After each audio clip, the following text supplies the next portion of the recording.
And time to take a look at what's been making headlines around the globe. And today that falls onto the shoulders of Solange Moujan. Hello, Solange. Hi, Annette.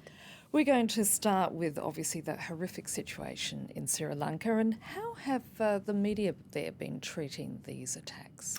Easter Sunday terror. That's the front page headline of today's Daily Mirror, the Sri Lankan paper.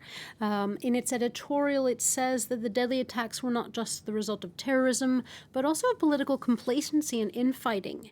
They say that the political class has been turning, quote, a blind eye to festering extremism, and that an inability to, quote, solicit cooperation between minorities because there isn't that kind of cooperation between political opponents is what is at root here. Now, this is, of course, referring to the recent political crisis and as well to the end of the civil war, a war that is still very much on the minds of Sri Lankans, according to The Atlantic.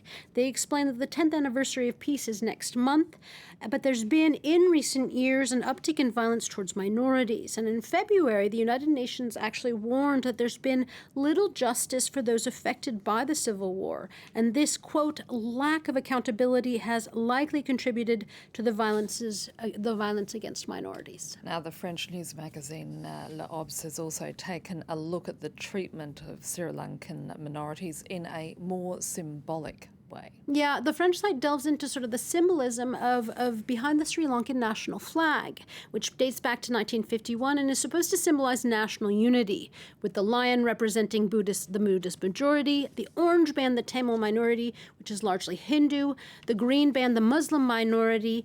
But there isn't really a band for Christians, according to L'Obs. All of the other Sri Lankan minorities, including the Christians, which make up about 7% of the population, are represented by the yellow frame around the flag. And L'Obs argues that this lack of inclusion is, on a very symbolic level, part of the problem. And of course, the international media is also widely discussing why the Christian minority was targeted. Yeah, the press is covering this not only in regard to Sri Lanka's fraught past and its own context, but also through the wider view of the treatment of religious minorities across Asia.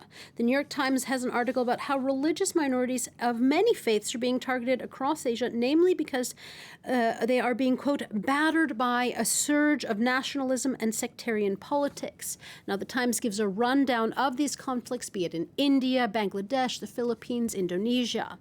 And in this vein, we find out in The Guardian that Christians are the most persecuted religious minority in the world, but that according to the op-ed's author, who is a priest, the West doesn't really talk about that. He says that he calls this silence, saying that the West stays mum out of fear of that covering it would be, quote, an alibi for Islamophobia, and that perhaps, he argues, the West feels that Christianity, quote, had it coming because people still associate Christianity with popes, their armies, with the Crusades, with colonialism and imperialism. Religion, of course, also being discussed in one of the other major stories of the day, that being the election of Volodymyr Zelensky as Ukraine's new president. Yeah, much of the international press, including Le Monde, for example, is talking about how Zelensky is a novice to politics and a comedian who played the president on TV that has now become the real president without a specific policy behind him, or a policy plan behind him. And that because of that, the nation is on the cusp of a major unknown challenge. But one thing that is getting a lot of coverage, specifically in Israel, is that Zelensky is Jewish. His win, the Times of Israel tells us, makes Ukraine the first country outside of Israel to soon have both a president and a prime minister who are both Jewish. Now, the paper says that this matters because Ukraine has a long history of anti-Semitism, and that Zelensky's landslide is proof that for a majority of voters, his religion was the least of their concerns. Turning now to Sudan, where protest leaders have suspended talks with the military leaders.